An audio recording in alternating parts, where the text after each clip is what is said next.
Hey folks. Okay, got a little comparo here. As most of you know, I'm mostly into like old school firearms, black powder, World War II, and the like items that most folks don't think nothing of anymore, but I happen to have an appreciation for them. Anyway, what we got here are two of my more modern firearms. We have the 1911 PD by Smith Wesson. Basically, it's their version of the Colt Commander, which is a medium frame 1911 design. This is my Ruger P89, which is a Ruger's second attempt at a 9mm autoloader that sprung from their P85, which was an addition, which was their attempt to get in on the military contract for the replacement to the 45s. Anyway, great pistol, multi-capacity, 16 rounds, or 14 rounds, excuse me, and, ambidextrous, great pistol, butt ugly, but all in all, a good pistol. Its only downfall is, in my perspective, is it's 9mm. Still a good pistol. It'll pump them down range all day long. The 1911, on the other hand, this is basically a Smith version of the venerable 1911 that most of us GIs and Marines and sailors, soldiers, and airmen and whatnot have been carrying as a sidearm from 1911 through World War I, World War II, Korea, Vietnam, all the way up until the mid-80s when it was replaced by the Beretta, which sprung from the pistol competition I told you about, where the Ruger lost. They lost to the Beretta, but they learned a lot. Anyway, back to the Smith. It's a great pistol. It's very refined. This is so much more refined than what I carried than the 1911 I carried in the Marine Corps. The pistol I carried in the Marine Corps was probably, truth be told, probably older than I was. It was a 1911 A1. It was a full frame, whereas this is a medium frame, or what they call, Colt calls a Commander. It's a great pistol. It's accurate. It's very easy maneuverable. It's lightweight. What Smith did is they actually made a special alloy frame with Casium. They tried doing alloy frames before. A lot of manufacturers have done it, but we've found that over time, with repeated use, they tend to wear and crack, and they just don't hold up as well. So a lot of manufacturers have invented different ways of improving that. What Smith did is create an alloy called Scadmium, which is a combination where I think they impregnate the aluminum or treat it afterwards, and it helps it make it last longer. More robust, twice as strong as regular aluminum, and it should hold up much better than a regular alloy frame, especially with a big honking cartridge like the 45 ACP. A couple of subtle differences. There are regular Smith & Wesson 1911 PDs. PD for personal defense. They make them full frame and subcompact frames and whatnot, but this is, like I said before, is their version of the Commander size, which is medium frame. It is, again, 45 ACP. This was actually a special edition that an outfit named Gunsight made. This is an outfit that was created by Jeff Cooper, Colonel Cooper, who used to write for Guns and Ammo. It's still a shooting center in Arizona. I'd like to check it out someday, but this is a tuned, basically, think of like a Ford Mustang that you had your basic GT, and then you have the one that was tuned by Shelby.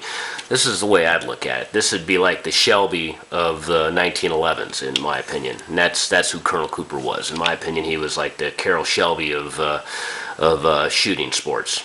Anyway, long story short, great pistol, lightweight, weighs in at like 28 ounces empty. That's pretty amazing considering a regular 1911 full frame auto like I carried in the Marine Corps weighed in at over about 40 ounces. This is a precision instrument to the brick that I used to carry around.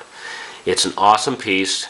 It's more accurate, definitely more accurate than the Ruger. The only downside to this pistol magazine capacity. It holds, this one holds 8. The standard service pistol in 1911 usually held 7 rounds with 1 in the pipe. This one holds 8 rounds with 1 in the pipe. So that's pretty good deal. But again, you have to give credit where credit's due. There's nothing like having a lot of firepower, and that's what the 9mm multi-capacity rounds do. The trade-off is firepower, in my opinion, though. Yeah, I mean, you get a lot of firepower, but you don't get that knockdown power. That's what I mean by firepower. Here's an example. Here's a 45 round, and here next to the 9mm. That's a big difference right there. Look at that. That's almost a ½ inch of lead coming at you. This is a military round, and we adopted the 9mm over the 45 because all our allies carried this. Almost every country in the world carried this. It was easy to make. Everybody had it. You could get 9mm parabellum anywhere in the world. The 45, I'm sorry, I think we kind of sold ourselves short. I think we would have been better off with this. That's just me, but then again, I am old school, and I do appreciate the 45. The 9mm has an advantage in velocity. It's a supersonic weapon. This thing here travels at about 1,600 feet per second in hardball. That's awesome. Whereas the 45, it's a slow lumbering lug. It travels out there at about 850 feet per second in standard military hardball. You can get them faster, but this right here is what most of the military has to carry. Everybody has to carry a hardball. Okay, awesome pistol round. The difference is you have a lot more energy transfer with the slower, bigger round than you had with this. With the 9mm, you run the risk of actually penetrating your target and passing through it, and which in a military situation probably wouldn't be a bad thing. That's probably why the military didn't complain about it too much, is because if you're going to hit somebody else behind the guy, chances are he's going to be another bad guy.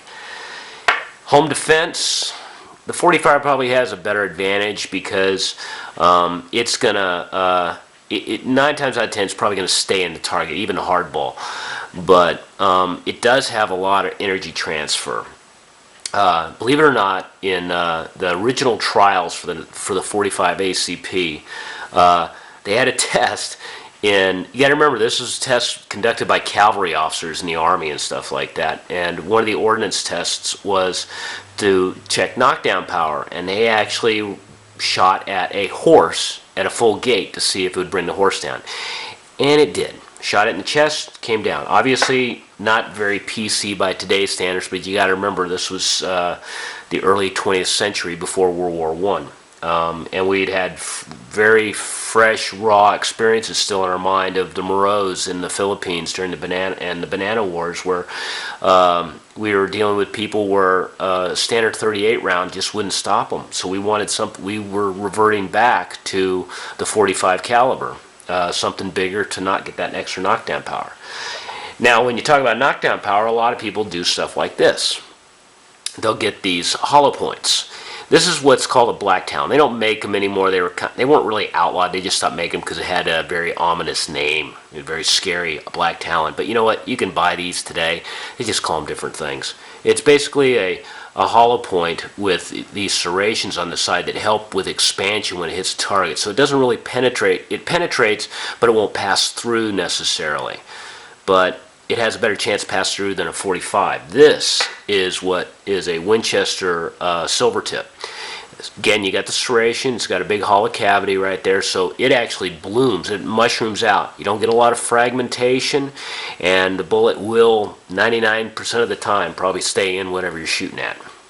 And whoever gets hit with something like that, if you have somebody in your house and your family's in danger, I would rather have this on my side than this. Well, there you go. I hope you all learned something today. Feel free to email me or ask me any questions or post comments. Anyway, there you go.